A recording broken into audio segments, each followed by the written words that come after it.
The locked-on road to the NHL trade deadline continues as the New York Rangers are the latest team to make a splash ahead of the deadline, acquiring six-time 30-goal scorer Vladimir Tarasenko from the St. Louis Blues, along with defenseman Niko Mikkola. In exchange, the Blues receive a conditional first-rounder, a fourth-rounder, forward and ex-Blue Sammy Blais, and defenseman Hunter Skinner. Josh Hyman of Locked On Blues is with me to dig into what this all means for St. Louis, who are now saying goodbye to one of the key pieces of their 2019 Stanley Cup championship team. Yes, sir. It's been a long time coming. Vladimir Tarasenko had previously made a trade request that was expected, or not expected, but a lot of people thought it would be honored over the offseason. Wasn't the case. And with the Blues obviously struggling this season, it seemed more and more likely that he would get traded around the trade deadline. It happening today was a complete shock for me, and I think most NHL fans, especially with the NBA trade deadline. That was the last thing I expected. But yeah, it was a long time coming. Like I said, happy for Tarasenko. He gets to play with Artemi Panarin, someone he wanted to play for a long time. Niko Mikkola, a solid defenseman for the Blues as well, but another guy that was rumored in trades. In terms of the return, Sammy Blais had success with St. Louis in the past, was really struggling as a New York Ranger. So hopefully the change of scenery back to something familiar to him helps him out. First round pick is great considering Tarasenko had a full no trade clause and could pretty much go wherever he wants. I'm very happy with that return. And then fourth round pick, you never know. And in terms of the prospect, bit of a long shot in Hunter Skinner, but you never know. Always good to have a stacked prospect covered. So I think it's a good trade for both sides. I wish Vladdy all the best in New York. I hope he can help them out in a playoff run. He is a spectacular playoff performer.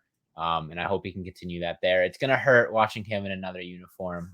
It's going to hurt real bad, but I'm going to be rooting for him for sure. And good first step for the Blues in this retooling that's inevitable for them.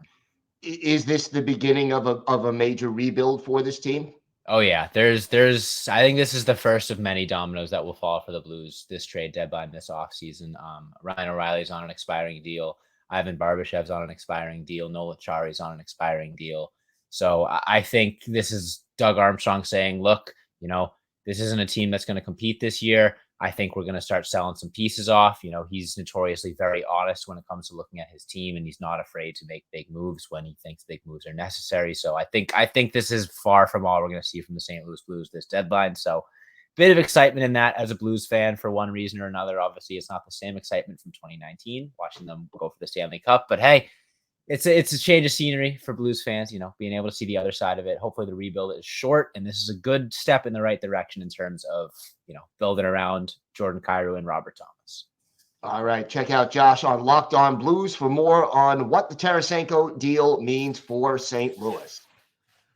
Now we welcome Jon Chik of Locked On New York Rangers to break down the move from the Ranger side of things. John, how do you feel that Vladimir Tarasenko will help the Rangers right away? It's awesome. We've been doing on Locked On Rangers a couple of episodes that are very much trade deadline centric. And, I've kind of been laying out a couple of my favorite candidates, and Vladimir Tarasenko was right near the top of the list. I think he solves a lot of issues on this team. The biggest one for me is just the fact that when you look at this Ranger team as it was constructed before the Tarasenko trade, the biggest weakness as far as position by far was right wing. When you have the kid line together, that's usually the third line. And so that means Kakko's on the third line, and you don't really know what to do with top line right wing, second line right wing. Vladimir Tarasenko comes in and solves that in a heck of a hurry here, gives them a heck of an upgrade.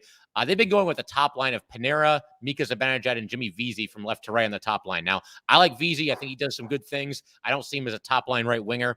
And now you've got Tarasenko there, somebody that can really add a guy that's kind of a shoot first type of player. The Rangers added Frank Vatrano for that role last year. And, Tarasenko, obviously the superior player there. And Vatrano did a great job and added a great element to this team. But I think Tarasenko is going to do the same thing and then some now that he's part of this New York Ranger team. Really looking forward to it.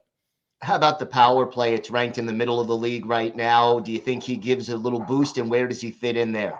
Yeah, for sure. Coming into the season, I thought for sure the Rangers would have a top 5 power play as they did last year, and just hasn't really come to fruition yet, despite the fact that most of the players from last year are back. And I was talking about this. I actually just did an episode about the Tarasenko trade. It's premiering on YouTube as we speak. But it could go either way. I could see them maybe replacing Vincent Trocheck on the top line with Vladimir Tarasenko. And, you just basically throw him right into the deep end and you have him out there, hopefully receiving passes from Panarin and Fox and just letting it fly. By that same token, though, they've been hesitant to mess with the top quintet that they have there. So I could also see a situation where maybe he starts on the second unit and he's out there with Hedl, who's on fire right now, Lafreniere, Kakko, and then either one of Miller or Trouba. But either way, I definitely expect him to help the power play unit. And I think even if they do start him on the second unit, eventually he'll work his way up to the top unit. But I'm really looking forward to seeing how he can help in that department as well. And as far as the cost of this deal is concerned, how do you feel about that?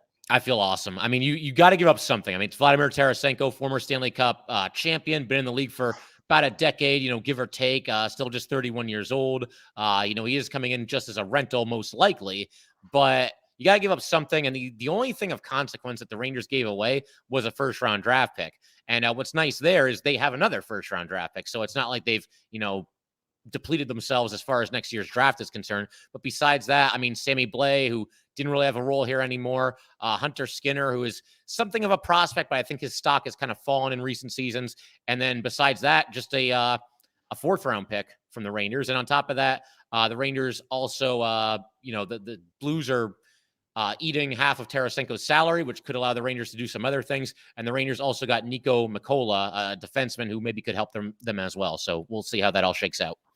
All right, be sure to check out Locked On New York Rangers for more on the Blue Shirts' latest star edition, and keep it dialed to Locked On NHL all along the road to the NHL trade deadline. This is the Locked On Podcast Network, your team every day.